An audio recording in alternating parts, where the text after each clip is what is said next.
बीरबल को प्रकृति से प्रेम था और अपना ज्यादातर वक्त बाहर खुली हवा में बिताते थे। उनकी सबसे पसंदीदा जगह शहंशाह अकबर के शाही बाग थे। इन शाही बागों की देखभाल एक मीर नाम का माली करता था। वो एक शांत इंसान था जो सीधी सादी जिंदगी जीता था और अपने में और अपने बागों में खुश था। बीरबल और मीर अक्सर बागों के पेड़ पौधों फूलों और फलों की दिलचस्प बातें करते थे। बीरबल मीर के साथ अच्छा सलूक करते थे और मीर भी बीरबल को काफी पसंद करता था। एक दिन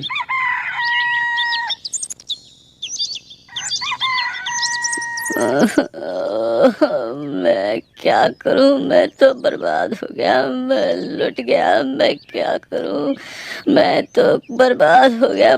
कोई तो मुझे बचाए, कोई तो। क्या हुआ मीर, तुम रो क्यों रहे हो? कुछ नहीं, कुछ नहीं। क्या मतलब कुछ नहीं? तुम यहाँ बैठे जोर से रो रहे हो। मुझे बताओ दोस्त, क्या हुआ? हुजूर, मैं अपने बुढ़ापे के लिए पैसे बचा रहा था।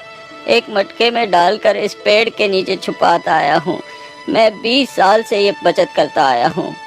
अब मैं क्या करूँगा? धीरज रखो, सब ठीक हो जाएगा। अब बताओ क्या हुआ? हुजूर, मैंने आज यहाँ पैसों का मटका निकालने के लिए खुदाई की, पर वो यहाँ नहीं मिला। मटका नहीं था, किसी ने चुरा लिया मेरा पैसा। मुझे पता नहीं मैं क्या करूँ। आप ही बताइए मैं क्या करूँ। पर तुमने पैसे यहाँ क्यों रखे? इस तरह जमीन के नीचे छुपा कर क्यों? अपने पैसे घर पर क्यों नहीं रखे तुमने? मैंने सोचा कि कौन इस पेड़ के नीचे देखेगा और मेरा पैसा हमेशा सुरक्षित रहेगा। वैसे भी मैं अपना सारा वक्त यहीं बिताता हूँ, तो मेरी नजर हमेशा उस पर रहती थी।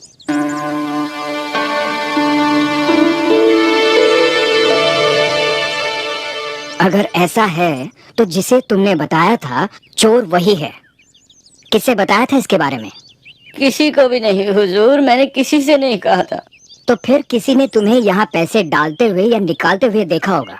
लेकिन यहाँ पर तो किसी का भी आना मना है, सिवाय आपके जहाँपना और उनके कुछ मंत्रियों के। हाँ, ठीक कह रहे हो। मुझे वक्त दो, मैं वादा करता हूँ तुम्हारे पैसे ढूंढ लूंगा। अब घबराओ मत, घर जाकर आराम करो।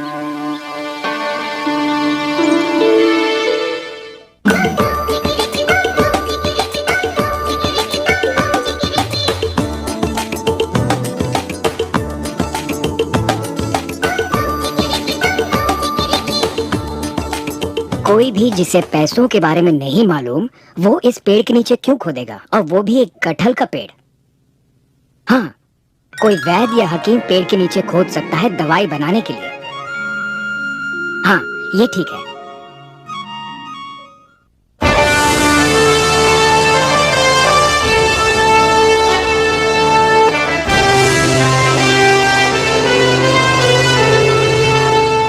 तो हुजूर, जो मंत्री शाही बाग का इस्तेमाल करते हैं, मैं उनसे कुछ सवाल पूछना चाहूंगा।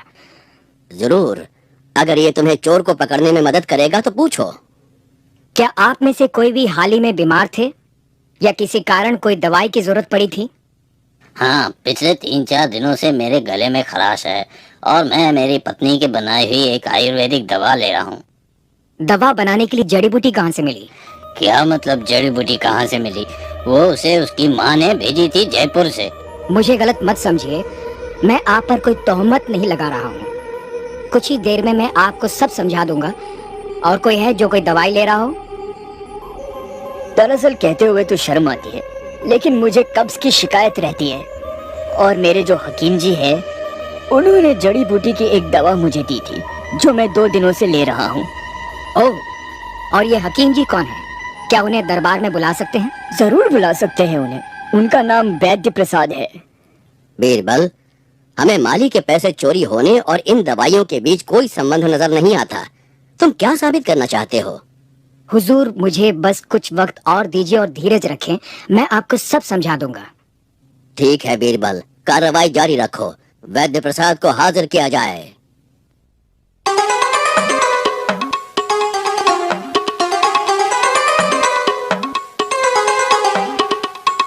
आदाब जहाँपना। आदाब। तुम्हें यहाँ बीरबल ने बुलाया है, हमने नहीं। वो तुमसे कुछ सवाल करना चाहते हैं। वैद्य जी, मैं कब से काफी परेशान हूँ और मैं दरबार में बात कर रहा था तो राज सिंह जी ने आपसे मिलने का सुझाव दिया। आपने उनके लिए एक ऐसी दवा बनाई है जिससे उनका हाजमा ठीक हो गया है। ओह जी जरूर, मैं आपके लिए भी वही दवा बना दूंगा और यकीन मानिए अगले 2 दिनों में आपकी समस्या हमेशा के लिए खत्म हो जाएगी। सचमुच मुझे यकीन नहीं होता। क्या ये समस्या हमेशा के लिए चली जाएगी, और वो भी सिर्फ 2 दिनों में? और मैं कई महीनों से परेशान हूँ। ओह, आप 2 दिनों में बिल्कुल ठीक हो जाएंगे। जैसे राज सिंह जी, वो भी लंबे समय से परेशान थे, लेकिन मेरी दवाई के बस 2 खुराकें और कब से हमेशा के लिए छुटकारा मिला उन्हें। मैं बहुत उत्सुक हूँ।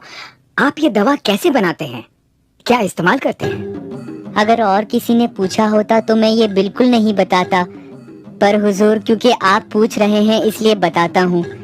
इस दवाई को बनाने में सबसे जरूरी चीज है कटहल के पेड़ के जड़ का अर्क। ओह, हमें चाहिए कटहल की जड़ का अर्क। तब तो मुझे और भी लंबे समय तक परेशान होना पड़ेगा। आपको इस शहर में कटहल का जड़ कहाँ मिलेगा? घबराने की कोई बात नहीं है हुजूर, एक कटहल का पेड़ शहंशाह के शाही बाग में ही है। ओह, ऐसी बात है। खैर वैद्य जी, मैं आपको सच बोलेगा एक मौका दूंगा मीर के पैसे लौटाने का। जो बाग का माली है वो पैसे जो आपको पेड़ के नीचे मिले। मीर जी हुजूर, मुझे माफ कीजिएगा। मुझे वो मटका पेड़ के नीचे मिला और मैंने सोचा कि काफी समय से पड़ा है और जिसने छुपाया है वो भूल गया है, इसलिए मैंने पैसे ले लिए।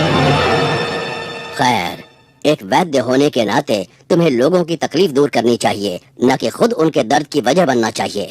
हुजूर मुझे माफ कीजिए, मैं बेहद शर्मिंदा हूँ। मैंने लालच में आके ऐसा काम किया था। मैं ऐसा कभी नहीं करूँगा हुजूर।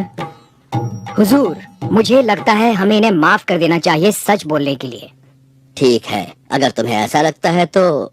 हुजूर, अब हमें मीर को बुलाकर यह खुशखबरी सुनानी चाहिए। जरूर बीरबल, जरूर। मीर दरबार में पेश हो।